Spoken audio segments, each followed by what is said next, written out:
Okay, so this is going to be kind of the second part of the money video, but it's more really just going to be some kind of thoughts about money and then some ideas on how to stop participating in the system of money as much as you possibly can. I mean, obviously we're all entrenched in it, and until we all kind of decide to put down our foot and say that's enough, we have to work within those guidelines. So these are all just random thoughts I had that struck me as very telling about how money really works. You ever notice how whenever anybody justifies the action of an entity or a person with they're a business, nothing that follows that statement is ever good? Like no one ever says, oh, they're a business, so they can give that away for free. Or, oh, they're a business, so the environment is their absolute top priority. No, it never actually works that way. The justification is always something like, well, they're a business, so they have to worry about their bottom line. Or like, well, they're a business, so they gotta care about their investors. This is the big one. This is the one that I love.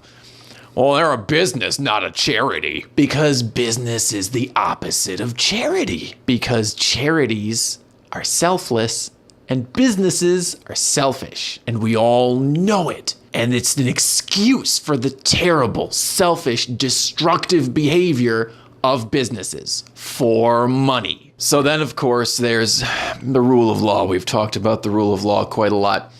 And it struck me some time ago that the rule of law completely falls apart when you have enough money. I don't know if anybody will remember this guy, but Ethan Anthony Couch. I had to look him up. He's that kid, the super rich guy that killed 4 people when he was drunk driving, and he got probation. The defense that his lawyers used was he had affluenza. He was too rich to go to jail. So he didn't go to jail. Yeah, I got probation. And then he broke that probation immediately and went to go live in a resort in Mexico. So then let's jump to 2008, the financial crisis, right? All of the bankers that were directly responsible for literally destroying our economy and just fucking everybody horrifically, none of them have faced any repercussions for that whatsoever. They have not had financial repercussions. They have not faced criminal repercussions. In fact, I looked them up online. Most of them are richer now than they were then. Okay, let's jump to the environment. And how the environment is just always going to be fucked in a capitalist fiat money-based system, right? So the Flint, Michigan water crisis is another one that's really visible. So there have been some punitive measures taken in this regard, but they have been levied against 6 state employees, not the governor that basically oversaw the fucking of everyone in Michigan. His money protects him. You can absolutely bet on that. I mean, the fact of the matter is any money-based system is incapable of policing itself because of fuck you money. Fuck you money basically means I can do whatever the fuck I want and there's nothing anybody can do to stop me. We see this again and again and again with the very, very wealthy. And sometimes it's really obvious because they're also very, very famous. So any number of athletes, any number of musicians, any number of actors, any number of people who are very visually rich, super, super wealthy, do really deplorable, illegal things and don't face any actual criminal charges for it. Their money protects them from the system that is supposed to protect everybody. It becomes so blatantly obvious that the system is not protecting anybody but itself.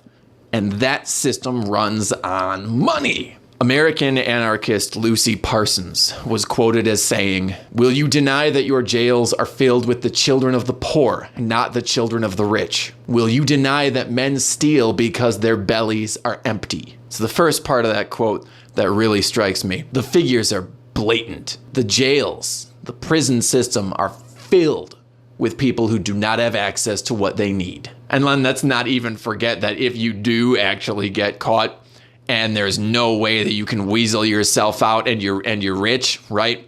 you go to fancy prison. That's really not prison at all. Like, it's just so blatant that it's completely rigged against everybody except the super rich. And even though it's incredibly blatant, and even though it's obvious, and even though it's right in our face all the time, we all just kind of shrug and go, oh, well, you know, it's the way it is. What are we gonna do? You know, and you hear the sentence, you know, well, money makes the world go round. It doesn't have to! It doesn't have to! There are ways to stop that. Here are 5 simple ones. 1. Start or take part in a time bank. Money is a completely false concept and it's not worth your time. Mutual aid is worth your time. Helping one another is worth your time. Creating is worth your time. Don't devalue yourself by accepting something as meaningless as money as compensation. A time bank is basically just a real easy way to stop accepting money and to start accepting time. Time spent helping, time spent creating, time spent hanging out, I don't give a shit. 2. Take part in or create a local sharing economy. So we all know that ownership is a wasteful, outdated practice. So stop doing it. As much as you can. All that stuff that you have, all the things that you're not using. Ask around, see who could use it. A sharing economy puts all of our shared resources into each other's hands. And the less brand new shit that you have to buy, the less brand new shit needs to get made. And the less crappy shit is gonna be made that's super gonna break eventually and that you need to throw out, yada, etc. blah. Share what you've already got. Share it freely with everybody. And if they've got something that you want, don't be afraid to ask to borrow it. And if it spends some more time in your place than it does in their place, that doesn't fucking matter. Ownership doesn't fucking matter. Access matters. 3. Take part in or create a community complementary currency. So even though it's still technically a currency system, these are much better because they keep the resources and the commodities very much local in your community. So the more that you can keep purchasing power directly in the hands of the people in your community, the better off everybody's going to be. So the most common kind of example of community complementary currency is you make like neighborhood bucks or sometimes neighborhood minutes or neighborhood hours, like a time bank. It doesn't really matter.